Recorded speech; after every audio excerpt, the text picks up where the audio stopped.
అందరికీ నమస్కారం. నేను మీ రవితేజ. మీరు చూస్తున్నారు city drive world. Dear friends, నేను లాస్ట్ ఈ వీడియో చేసినప్పుడు బ్రదర్ ఎందుకండి ఇలాంటివన్నీ మీరు చేస్తూ ఉన్నారు, మీది డ్రైవింగ్ ఛానల్ కదా, డ్రైవింగ్ వీడియో సంబంధించిన వీడియోస్ చేయండి అని చెప్పేసి అయితే కొంతమంది నాకు సలహా ఇచ్చారు. ఒకటి, నేను ప్రీవియస్గా ఈ వీడియో చేశాను. ఈ వీడియోని ఎంతమంది చూసారు చెప్పండి నాకు ఒకసారి. దానికి వచ్చిన వ్యూస్ ఎన్నో చెప్పండి ఒకసారి. ఒకటి, నేను డ్రైవింగ్ వీడియోస్ చేస్తూ ఉన్నప్పుడు దానికి వచ్చే ఖర్చు ఎంతో మీకు తెలుసా? ప్రజెంట్ నేను డ్రైవింగ్ సిరీస్ చేయకపోవడానికి గల కారణాలు ఏంటో మీకు తెలుసా? నేను కేవలం యాక్సిడెంటల్ రివ్యూస్ మాత్రమే నేను ఎందుకు చేస్తున్నాను తెలుసా? ఖర్చు లేదు కాబట్టి.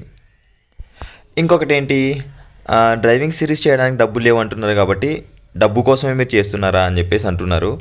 ఒకటి, ఇట్స్ మై ప్రొఫెషన్, ఇది నా వృత్తి. నా వృత్తిలో నేను ఎవరి మీద ఆధారపడకుండా నాకు నేను స్వతహాగా సంపాదించుకోవాలి, ఒకరిని మోసం చేయకుండా అని అనుకోవడంలో ఎటువంటి తప్పు లేదు. ఏ ఒక్క యూట్యూబర్ అయినా కూడా వ్యూస్ ఖచ్చితంగా ఎక్స్పెక్ట్ చేస్తారు, ఖచ్చితంగా దాని నుంచి వచ్చే మనీని ఎక్స్పెక్ట్ చేస్తారు, ఎందుకంటే వాళ్ళు కష్టపడుతూ ఉన్నారు కాబట్టి. ఇలాంటి అవేర్నెస్ క్రియేట్ చేస్తున్నప్పుడు నాకు కూడా నా వంతు ఆశ అని చెప్పేసి ఉంటుంది. నేను ఈ వీడియోస్ చేశాను, బట్ వీటిని ఎంతమంది ఆదరించారు చెప్పండి ఒకసారి.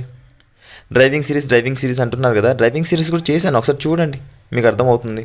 నేను ఈ వీడియో చేశాను, ఇందులో నేను ప్రూఫ్స్ కూడా చూపించాను, ఒకసారి చూడండి మాకు ఎంతవరకు వస్తుంది ఏంటి అని చెప్పేసి కూడా మీకు ఒక క్లారిటీ వస్తుంది. దీంతోపాటు ఏంటి, నేను నా నెంబర్ని పబ్లిక్ ప్లాట్ఫామ్లో ఉంచేశాను. పబ్లిక్ ప్లాట్ఫామ్లో ఎలా వాడుతున్నారో తెలుసా? ఓకే ఫైన్, దాని గురించి నేను ఎటువంటి బాధ కూడా పడట్లేదు.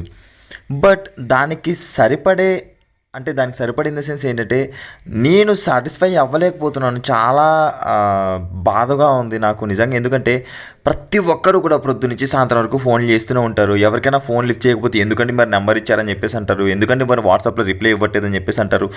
కేవలం మీకోసమేనా? నా కోసం నేనేం చేసుకోవద్దా? నాకంటూ ఏమొద్దా? దయచేసి మీరు కూడా అర్థం చేసుకోండి. పబ్లిక్ ప్లాట్ఫామ్లో ఎవరైనా, ఏ ఒక్క యూట్యూబర్ అయినా కూడా తన మెయిల్ ఐడి అయినా ఇస్తారా? ఒకసారి మిమ్మల్ని మీరు క్వశ్చన్ చేసుకోండి. నా నెంబర్ మీకు ఏదో ఒక సందర్భంలో యూజ్ అయ్యి ఉంటుందని చెప్పేసి అయితే అనుకుంటున్నాను. ఎందుకంటే నాకు మిడ్ నైట్ టైమ్స్ కాల్ చేసినా కూడా, బ్రదర్ ఈ విధంగా నా వెహికల్ బ్రేక్ డౌన్ అయిపోయిందండి, బ్రదర్ నేను ఈ విధంగా ఒక కార్ కొనాలనుకుంటున్నానండి, ఈ కార్లో నాకు ఏవైనా ఇంకా అమౌంట్ తగ్గే అవకాశాలు ఉన్నాయా, నాకు ఏంటి దానికి సంబంధించి ఇన్ఫర్మేషన్ ఇవ్వండి, ఈ యూజ్డ్ కార్ కొంటున్నాను దానికి సంబంధించి ఎంత మనం రేట్ పెట్టచ్చు, దానికి వాల్యూ ఫర్ మనీ ఎంత, ఇవన్నీ మీకు ఆన్సర్స్ అని చెప్పేసి చాలామంది నాకు కాల్ చేసినప్పుడు వాళ్ళకైతే నేను ఇచ్చానండి. నేను కూడా ఆర్థిక పరంగా స్టేబుల్గా ఉన్నాను అనుకోండి, మీరు ఎక్స్పెక్ట్ చేసిన దానికంటే కూడా ఇంకా మంచి కంటెంట్ ఇవ్వగలుగుతాను, ఇంకా మీకు use అవ్వగలుగుతానండి.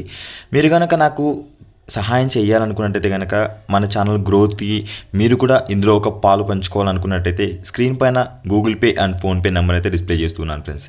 Thanks for watching. By by. Seat belt ధరించండి, హెల్మెట్ ధరించండి, సురక్షితంగా ప్రయాణించండి. బోలో భారత్ మాతాకి జై.